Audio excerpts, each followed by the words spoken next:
ang pinakamaswerteng nunal according sa Chinese mole reading. Hi guys, it's me Gian and welcome back to my YouTube channel. So, hindi na bago sa atin ang mga sinasabing kahulugan na dala o katambal ng ating mga nunal. So, bawat marka na ito sa ating katawan ay may kaakibat umano na kahulugan. So, for today's video ay tutuklasin natin at sabay-sabay nating alamin kung saang parte ng ating katawan ba natin sinasabing pinakamaswerte o pinakamainam sa pinansyal na aspeto kung merong kang nunal sa parteng ito.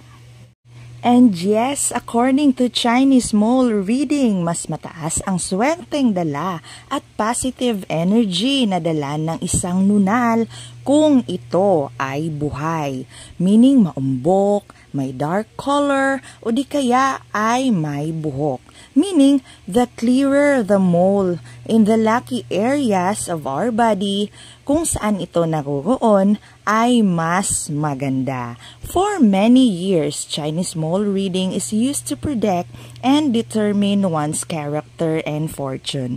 Ang mga nunal o beauty marks ay isang napaka-powerful na sign na nagbibigay ng insight sa ating pagkatao sa kung ano ang naghihintay na swerte sa atin sa love life, sa buhay pamilya, sa career at maging sa yaman at kaginhawaan ng ating buhay.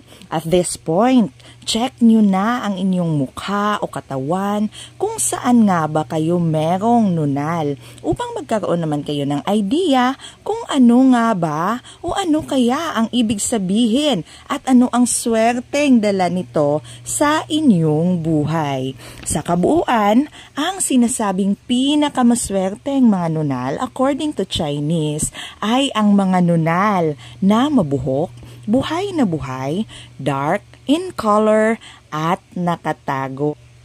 Meron ka bang ganitong nunal according sa description na sinasabi ng Chinese astrology? So, ano yung nafe-feel mo? Nafe-feel mo ba na tama nga na sinasabi nilang may dala itong swerte sa iyong buhay? Share your thoughts in the comment below at ako ay magagalak na mabasa ang mga ito. Pero by the way, kung wala ka namang ganitong nunal na buhay, dark in color, mabuhok, nakatago at malaki, huwag mag-alala dahil marami pang specific mole placement ang ating pag-uusapan sa videong ito. Una ay ang mga nunal na sinasabing pinakamaswerte pagdating sa pera, negosyo, at kaginhawaan sa buhay. So saan nga ba matatagpuan ang mga nunal na ito?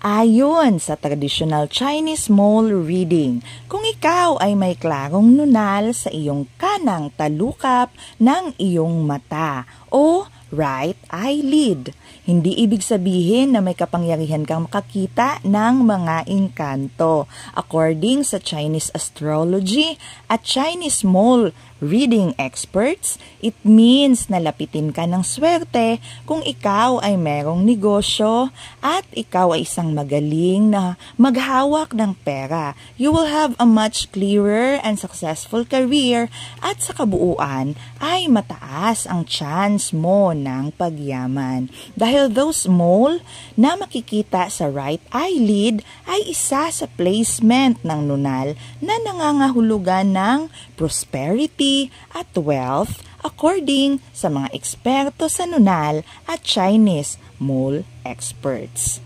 Another area naman kung saan nagdadala ng napakagandang swerte at good money magnet ay ang mga nunal na nasa kanang noo o sa iyong right side ng iyong forehead.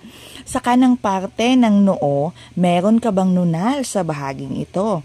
Check mo kung right side ba at ito ay sinasabing isa sa pinakamaswerteng parte ng katawan kung saan sinasabing nagdadala ng kayamanan at iba yung swerte kapag meron kang nunal sa area na ito.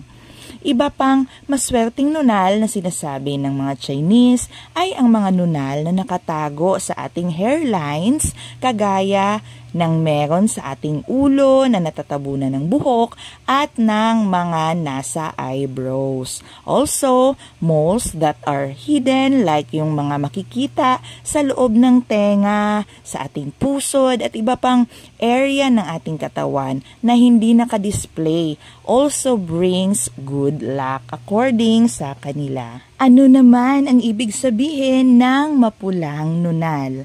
Ayon sa pag-aaral ng Chinese, red moles are luckier o mas maswerte kumpara sa dark brown or black moles. So, I have this mole on my right leg at noon pa man ay sinasabi na sa akin ng nanay ko na ito daw ang aking swerte. So, meron siyang iisang buhok. So, sinasabi niya na hilaan ng anghel daw yung buhok na katambal ng nunal na ito.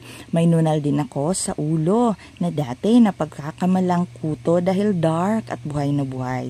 Sabi nila, kaya daw ako matalino dahil dito. Kayo, ano yung kwentong nunal ninyo? Share nyo naman sa comment box below. Once again, it's me, Gian, and thank you so much for always watching.